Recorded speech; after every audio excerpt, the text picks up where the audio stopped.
Hello everyone and welcome back to ThursDev. My name is Luke, and today it's time for another Gamedev reality check. As video game developers, we're a hugely passionate industry of professionals.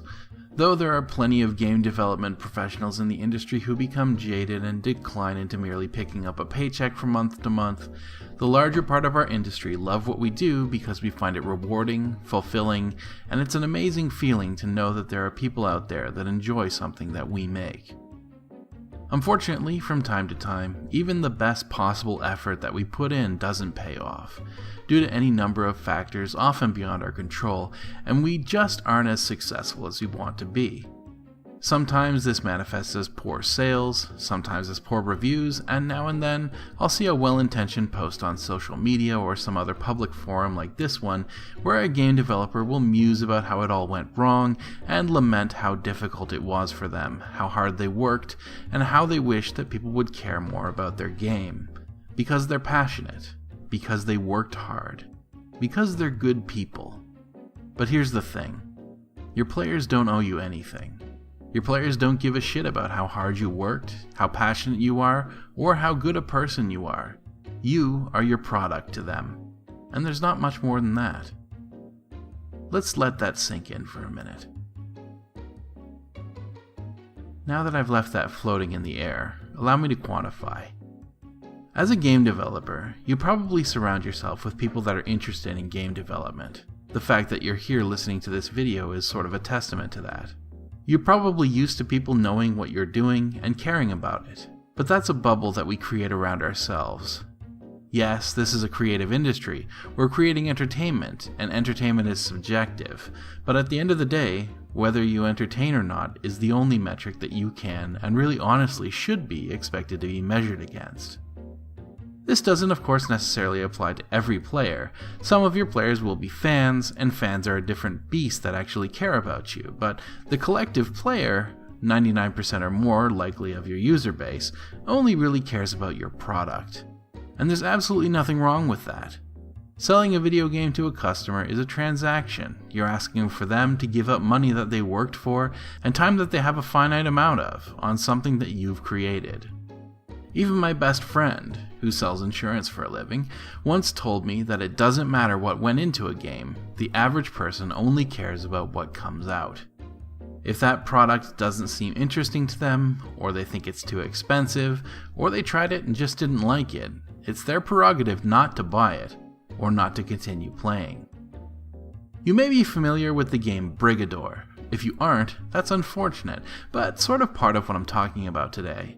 The game looks great to me. It's right up my alley. Cool aesthetic, impressive tech, and lots of mechs running around blowing shit up. Everything's destructible. If that sounds awesome to you and you have $20 to burn, you should check it out. If you catch this video soon enough, it's even on sale for $15. I don't own it though, personally. I can't make a recommendation one way or another aside from to bring it to your attention.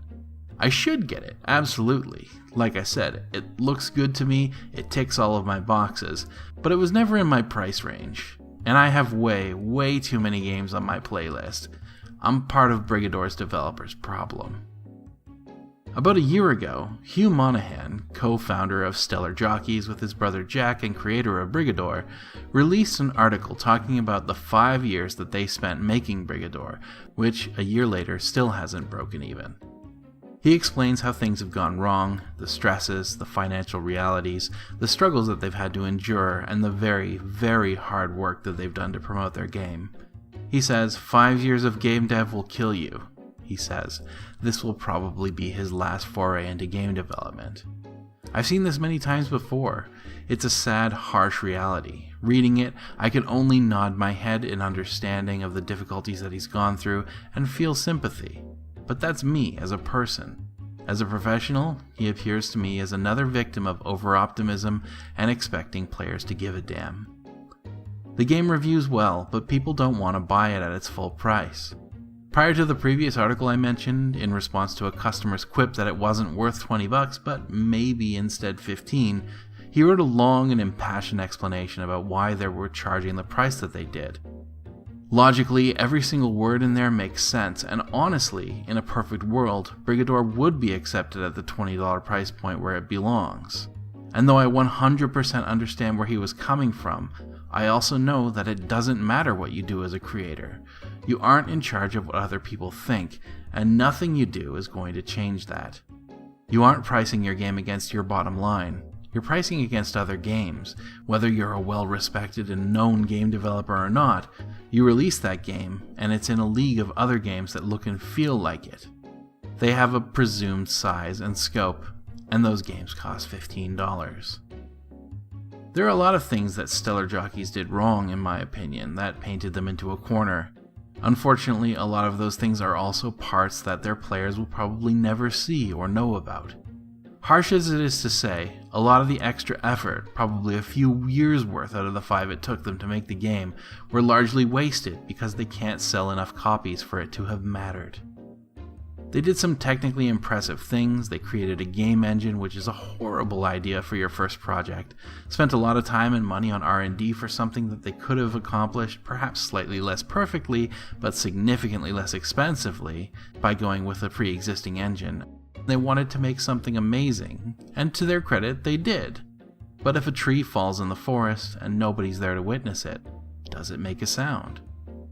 Right out of the gate, they grossly overestimated their own abilities. To their credit, they made the game that they wanted to make and didn't compromise. That's really commendable, because most of us don't have the luxury to do that, but they put themselves in massive debt because of it.